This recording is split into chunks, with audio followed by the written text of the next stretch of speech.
श्री शिवाय नमस्तुभ्यम। हर हर महादेव।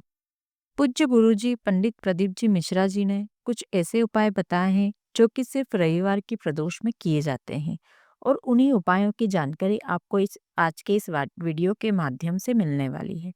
इस वीडियो में हम आपको प्रदोष और रवि प्रदोष के दिन किए जाने वाले विशेष उपायों के बारे में बताएंगे।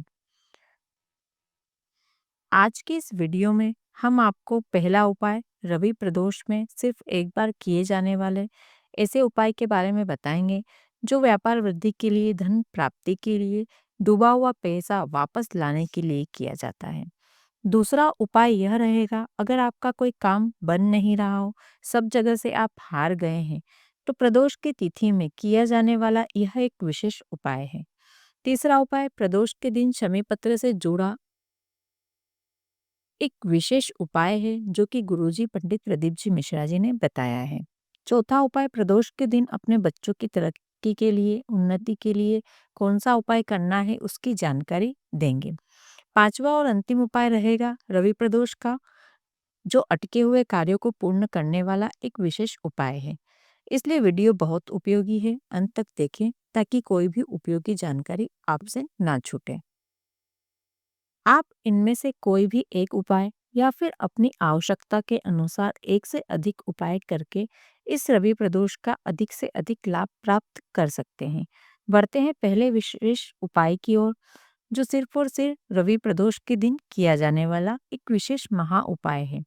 व्यापार की उन्नति के लिए, कहीं पैसा चला गया हो वापस नहीं आ रहा हो उसके लिए, नया व्यापार शुरू करना चाहते हैं उसके लिए भी आप यह उपाय कर सकते हैं। व्यापार बदल बदल के थक गए हैं पर उन्नति देखने को नहीं मिल रही है, तो भी आप यह उपाय कर सकते हैं।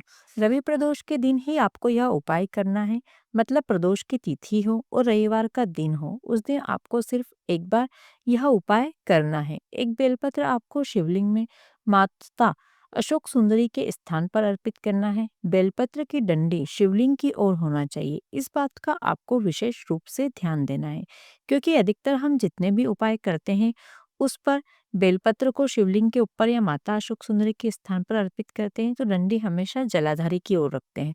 पर आपको इस उपाय के अंतर्गत जो बेलपत्र आप माता अशोक सुंदरी के स्थान पर अर्पित करेंगे, उस बेलपत्र की डंडी को आपको शिवलिंग की ओर रखना है।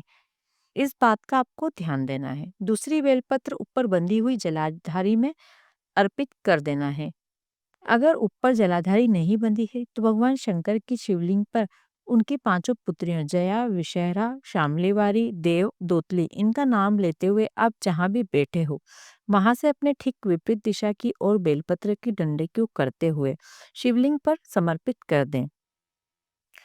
इसके बाद तीसरी बेलपत्र को आपको शिवलिंग में जो माता पार्वती का हस्तकमल होता है, शिवलिंग का जो कटी भाग होता है जहाँ पर शिवलिंग विराजमान होता है, उस स्थान पर स्पर्श करा के उस बेलपत्र को लेकर तीसरी जो बेलपत्र है उसको हस्तकमल पर स्पर्श कराना है, और उस बेलपत्र को लेकर बेलपत्र के वृक्ष के नीचे जाकर कोई भी पत्थर पड़ा हो या फिर कोई शिवलिंग रखा हो तो उस बेलपत्र को अर्पित करना है। बेलपत्र की डंडी वृक्ष की ओर होना चाहिए।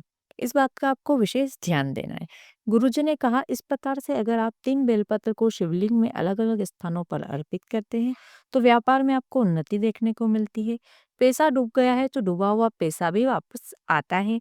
नया व्यापार शुरू कर रहे हैं तो उसमें आपको उन्नति मिलती है। यह उपाय सिर्फ और सिर्फ रवि प्रदोष के दिन किया जाता है। बार-बार करने की आवश्यकता नहीं है। केवल आप एक बार रवि प्रदोष के दिन इस उपाय को कर सकते हैं। अब बढ़ते हैं दूसरे उपाय की ओर। सब जगह भटक लिए, सारी दुनिया के सामने अपने हाथ जोड़ लिए, पर आपका कार्य नहीं बन रहा, काम पूर्ण नहीं हो रहा। कार्य सिद्धि के लिए आपको यह विशेष उपाय करना है।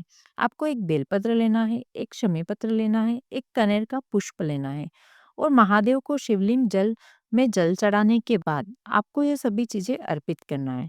शिवलिंग पे आप एक एक करके सभी चीजें अर्पित कर सकते हैं।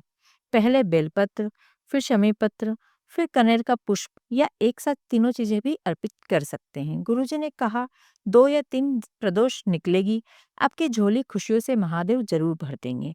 यह निश्चित है। यह उपाय गुरुजी ने करते समय कुछ विशेष बातों का ध्यान रखने के लिए कहा है, वह आप समझ लीजिए। आपको बेलपत्र, शमी पत्र और कनेर का पुष्प शिवलिंग पर जल चढ़ाने के बाद अर्पित करना है, पहले अर्पित नहीं करना है। यह उपाय आपको 2 से 3 प्रदोष करके अवश्य देखना चाहिए। अब बढ़ते हैं तीसरे विशेष उपाय की ओर। प्रदोष के दिन शमी पत्र से जुड़ा एक विशेष उपाय गुरुजी ने बताया है। गुरुजी ने कहा, अगर आप नौकरी के लिए या फिर शीघ्र विवाह के लिए, रोग मुक्ति के लिए, फिर किसी मनोकामना के लिए शिवलिंग पर शमी पत्र अर्पित करना चाहते हैं, तो प्रदोष के दिन सुबह या शाम कभी भी आप यह उपाय कर सकते हैं। शिवालय में जाने के बाद शिवलिंग में माता पार्वती के हस्तकमल में आपको शमी पत्र स्पर्श कराना है। इसके बाद शमी पत्र को शिवलिंग के ऊपर अर्पित कर देना है। यह शमी पत्र को अर्पित करने का एक विशेष तरीका है, जो हर मनोकामना की पूर्ति कर सकता है। माता पार्वती के स्थान पर आपको स्पर्श कराते हुए शिवलिंग के ऊपर शमी पत्र को अर्पित करना है। श्री शिवाय नमस्तुभ्यम या फिर ओम नमः शिवाय मंत्र का उच्चारण भी करना है। गुरुजी ने कहा है, इस प्रकार से प्रदोष के दिन शमी पत्र को शिवलिंग पर अर्पित करने से महादेव और माता पार्वती किसी भी प्रकार की मनोकामना को शीघ्र से शीघ्र पूर्ण कर देते हैं। अगर आप किसी रोग मुक्ति के लिए कर रहे हैं, तो रोग मुक्ति भी प्रदान कर। यदि बच्चे एग्जाम में बैठ रहे हैं या नौकरी में इंटरव्यू देने जा रहे हैं, तो सफलता जरूर देखने को मिलेगी। अगर यह उपाय आप स्वयं के लिए कर रहे हैं तो काफ़ी अच्छी बात है, अन्यथा घर का कोई भी सदस्य उनके निमित्त मात्र यह उपाय उनका नाम और गोत्र बोलते हुए भी कर सकता है। अब बढ़ते हैं पांचवें और अंतिम उपाय की ओर। अगर आपने गुरुजी पंडित प्रदीप सिंह मिश्रा की नवनिधि शिव महापुराण कथा सुनी होगी, तो गुरुजी ने उसमें एक नया उपाय बताया था, जो कि रवि प्रदोष के दिन आप कर सकते हैं। इस उपाय को आप किसी भी अटके हुए कार्य को पूर्ण करने के लिए या फिर कोई फाइल को आगे बढ़ाने के लिए कर सकते हैं, या किसी विशेष कार्य को पूर्ण करने के लिए भी या कार्य सिद्धि के लिए भी आप यह उपाय कर सकते हैं। आपको वट वृक्ष, बेलपत्र, आम, नीम जैसे किसी विशेष 5 वृक्ष की पत्तियां लेना है। आप किन्हीं भी 5 वृक्षों की पत्तियां ले सकते हैं, मतलब कोई ज़रूरी नहीं है कि इन्हीं 5 वृक्षों की पत्तियां लेना है। आप कोई भी 5 वृक्ष की पत्तियां ले लें। एक सफ़ेद पुष्प लेना है। सभी चीज़ों को शिवलिंग पर माता अशोक सुंदरी के स्थान पर स्पर्श करवाना है। माता अशोक सुंदरी के स्थान पर अर्पित नहीं करना है, केवल स्पर्श कराने के बाद सभी चीज़ों को शिवलिंग के ऊपर आपको अर्पित करने कर देना है। यह एक विशेष उपाय है जिसमें आपको महादेव का विशेष नाम का स्मरण करना है।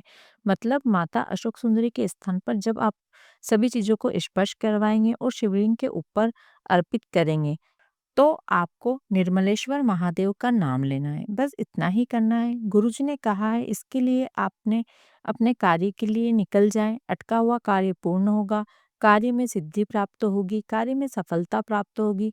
यह उपाय भी आपको प्रदोष के दिन सुबह करेंगे तो काफ़ी अच्छी बात है, अन्यथा आप यह उपाय कभी भी कर सकते हैं और अपने लिए लाभ प्राप्त कर सकते हैं। इस वीडियो में बताए गए सभी उपायों से संबंधित यदि आपको कोई प्रश्न पूछना है या कोई कन्फ्यूज़न है, तो आप कमेंट बॉक्स में पूछ सकते हैं। मेरे द्वारा दी गई जानकारी अगर आपको थोड़ी भी उपयोगी लगी हो, प्रदोष के उपाय आपको अच्छे लगे हों, तो वीडियो को लाइक करके कमेंट में हर हर महादेव या फिर श्री शिवाय नमस्तुभ्यम जरूर लिखें।